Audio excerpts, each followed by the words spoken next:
നല്ല പ്രശ്നമില്ലല്ലോ അല്ലേ? അതിന് വീണ്ടല്ലോ അല്ലേ? അതെന്താ വീണ്ടല്ലോ കാണില്ല. നല്ല കാറ്റുണ്ട്.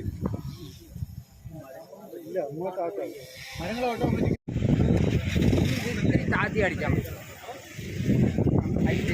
ഹൈറ്റൊക്കെ താത്താ. അല്ലേ? ഓ